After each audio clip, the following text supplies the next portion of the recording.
इतिहासामध्ये असे काही सेनापती होऊन गेले ज्यांनी स्वतःच्या चुकीमुळे लाखो सैनिकांचा जीव धोक्यात घातला.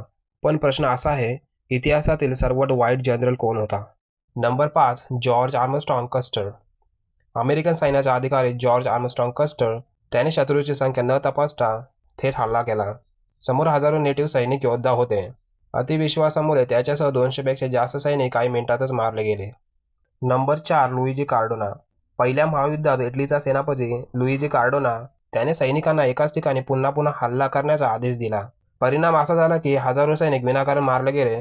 पण पराभवाची जाणीव न करता त्याने स्वतःच्या सैनिकांना शिक्षा दिली. आजही त्याचे नाव हिस्ट्रीमध्ये अपयशाचे उदाहरण मानले जाते. नंबर 3, रोमन सेनापती व्हॅरस. कोणतेही नियोजन आणि माहिती न घेता त्याने जर्मनीतील एका जंगलातून सैन्य नेण्याचा निर्णय घेतला. त्यामध्ये जवळपास 20,000 सैनिक पूर्णपणे नष्ट झाले. हा पराभव इतका मोठा होता की रोमने पुन्हा त्या प्रदेशावर कधीच नियंत्रण मिळवले नाही. नंबर 2, रोमन सेनापती क्विंटस सर्व्हिलियस कॅपिओ. अहंकारामुळे त्याने रोमन सैन्याबरोबर काम करण्यास नकार दिला. परिणाम असा झाला की सुमारे 80,000 सैनिक मारले गेले. हा रोमच्या इतिहासातील सर्वात भीषण पराभवापैकी एक मानला जातो. Number 1, Marcus Licinius Crassus. रोममधील सर्वात श्रीमंत माणूस. अलेक्झांडरसारखा महान विजेता बनण्याच्या हव्यासापोटी त्याने पार्थियन साम्राज्यावर आक्रमण केले. त्याने शत्रूला कमी लेखला आणि एका युद्धात त्याचा पराभव झाला. हजारो सैनिक मारले गेले आणि स्वतःही मारला गेला.